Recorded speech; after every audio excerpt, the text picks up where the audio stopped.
Hello guys, welcome to Physics Grad. This is day 9 of daily quantum mechanics, and in this video we are going to continue with the inner product, and we will see how we can calculate the inner product in terms of components of the vectors. So let's get started.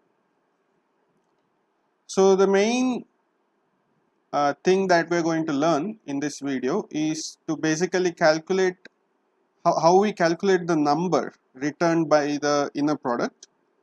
And what we did in the last video was basically see what are the different properties that must be valid for the definition of inner product in order for this to become the generalized version of a dot product.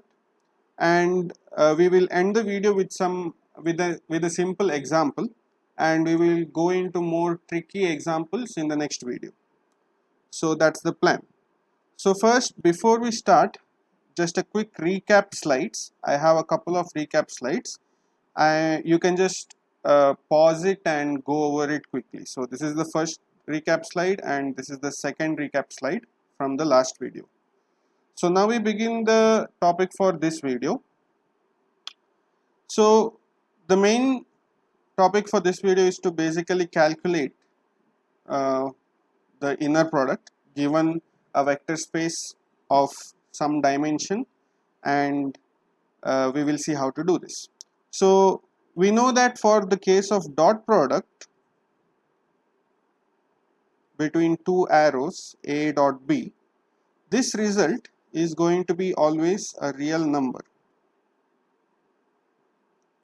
whereas for the inner product of two vectors V and W, this is going to also be a number, but in our case, depending on the field over which our vector space is defined, this number can in general be real or complex. So this is the first main difference between the dot product and the inner product. And so we need to see how exactly can we calculate this number given these two vectors. Okay, so let's do that.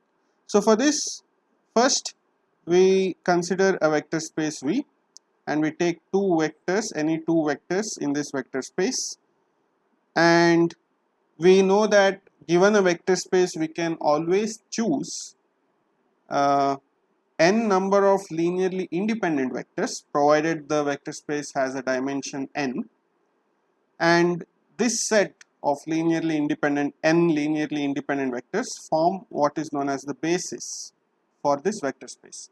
And we have already seen that the choice of the basis is not unique, but once we have chosen the basis, we can uniquely express any vector in the vector space V as a linear combination of this basis.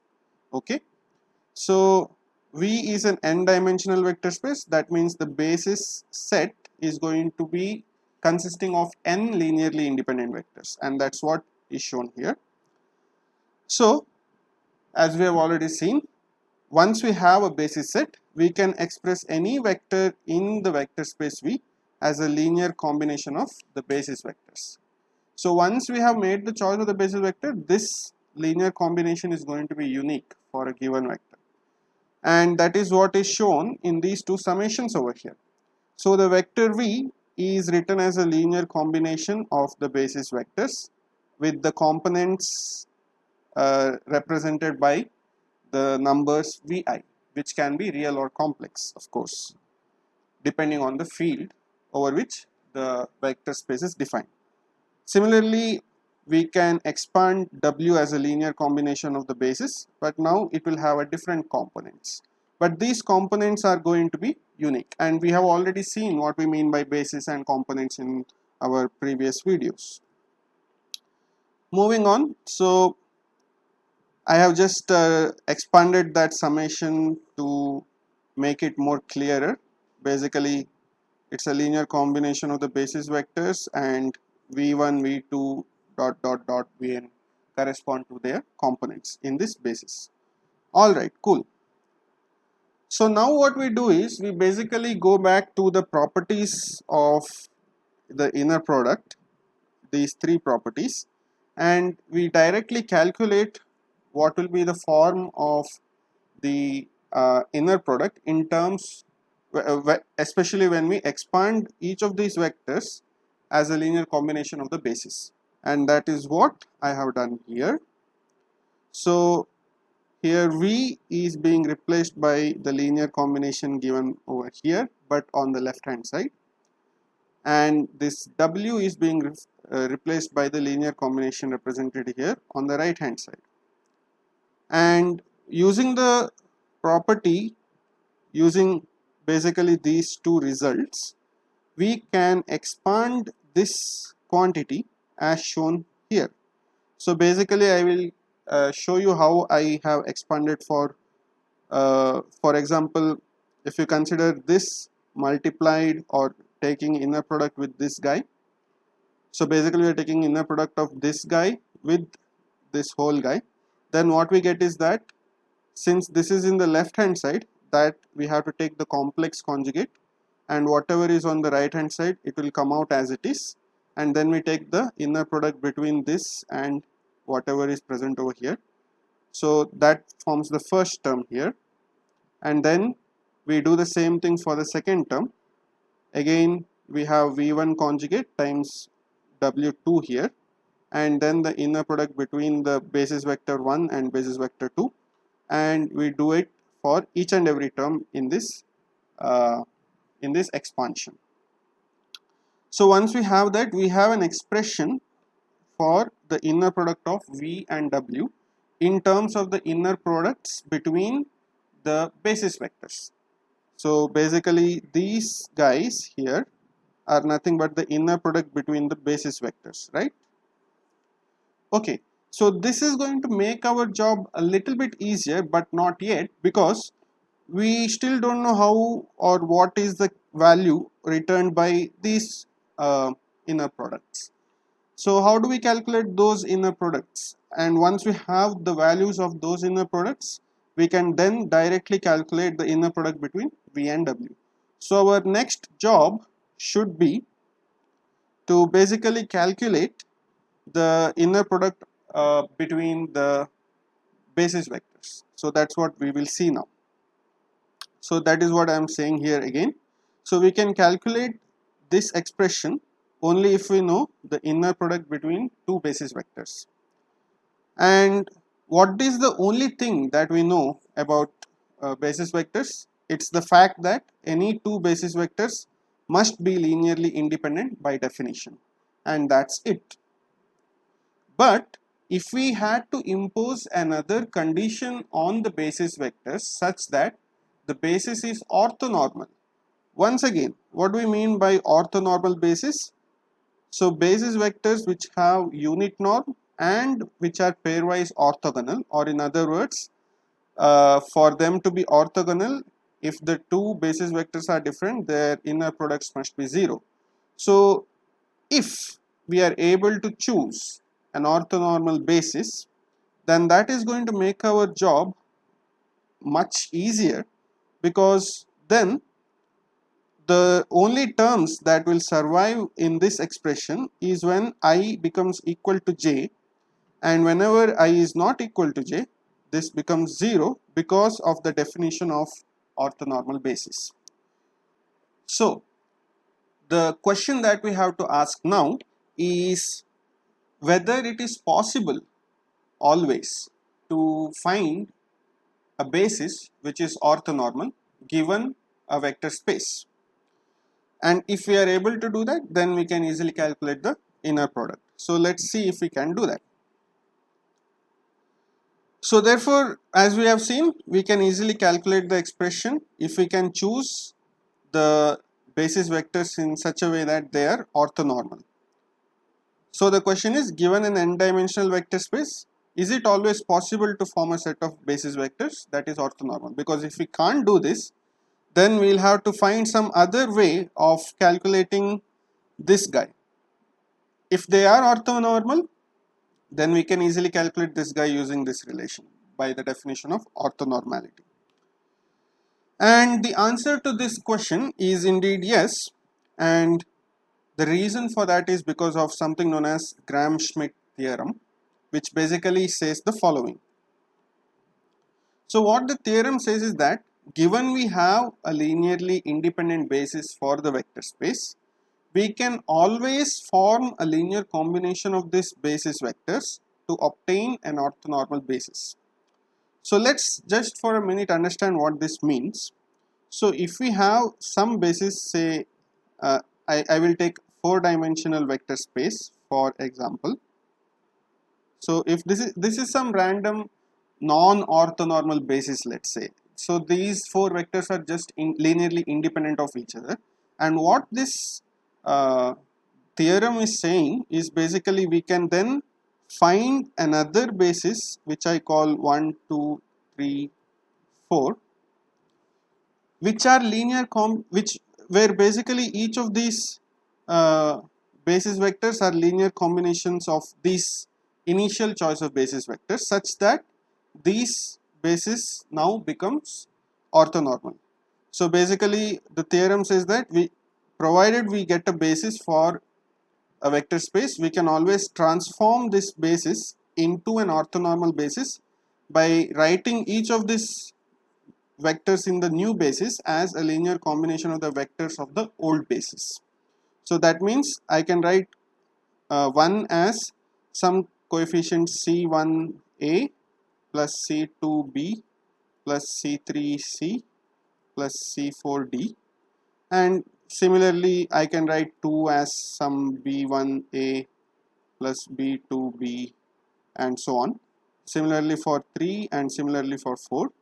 And the theorem says that you can always find these coefficients such that these vectors will be orthonormal. So that's what the theorem says. So however, I'm not going to prove this theorem in this video. I will make a separate video on this theorem, maybe 2 or 3 videos down the line.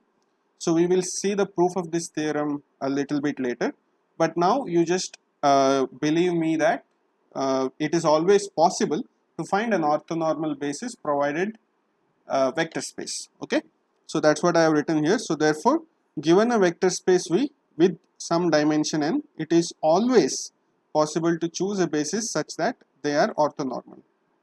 And when we want to calculate the inner product between two vectors of this vector space, it will be beneficial for us if we choose orthonormal basis, because then we can directly use the expression for the calculation of the orthonormal basis easily. Okay, so that means we can calculate this guy easily provided we choose an orthonormal basis. So once we have the orthonormal basis, we can easily calculate the inner product. So that's what I have already mentioned. So since it is indeed possible to find the orthonormal basis by the Gram-Schmidt theorem, we can always assume that the initial basis that we chose is orthonormal, and if that is the case, we can easily calculate this, and then this expression will give a non-zero result only when I becomes equal to j. But when I becomes equal to j, the result is 1. So this summation basically turns out to become this guy, which is easy to calculate. So all we need to do to calculate the inner product is basically find the components of these vectors in terms of an orthonormal basis, and then you just calculate this summation. That's it. So if you compare it with the case of the arrow, so in our case az k hat, the basis vectors were I, j, k, and this, if you notice, is actually an orthonormal basis. Similarly for b, bxi hat, and so on. And what we see is that this will come out, the dot product a dot b will come out as a special case of this expression, because in this case all are real and this complex conjugation has no meaning, and what you get is basically summation over I, ai, bi, right? So we see that we are indeed getting back the expression for the dot product, which is a good thing.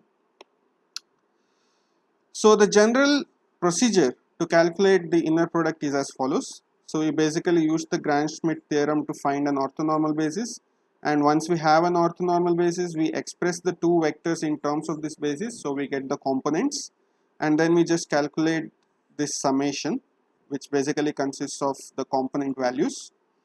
And also note that since the way we can express these vectors is unique for a given basis, this result is also going to give a unique answer.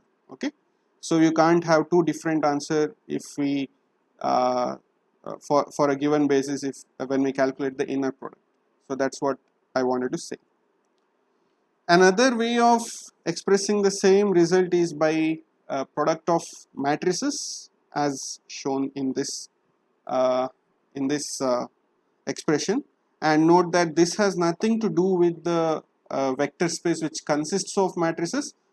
This is completely different. This is just another way of expressing the same thing. There is practically no difference between these two expressions. The only difference is that this is written in the summation notation and this is written in the matrix notation, and depending on your convenience you can use either of the notations. But soon you will see that this is going to be more helpful for us, because in the near future we are going to look at everything in terms of matrices. So this will become you will like this notation over this notation very soon, but as of now these two notations are practically the same.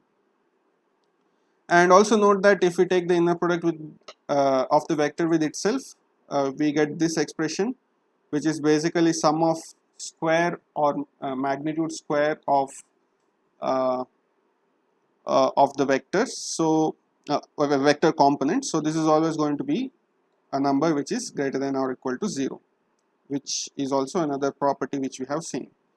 So a quick example, if you consider a 4-dimensional vector space and an orthonormal basis. Okay, so let us assume that these are the components in this orthonormal basis which I have chosen randomly, and similarly another vector.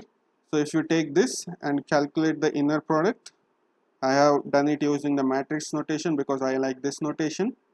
You see that if you do the calculation, this is the result that you get. So you can go through this quickly, just skim through the slide and you will understand what's happening. Similarly, I calculated the inner product with itself to show you that the result is a positive number. So this is just a very simple example just to make things clear and for the sake of completeness. However, I am going to discuss some more complicated examples or tricky examples on calculating the inner product in the next video. So thank you for watching. That's it for this video. I will see you in the next video. Stay safe. Goodbye.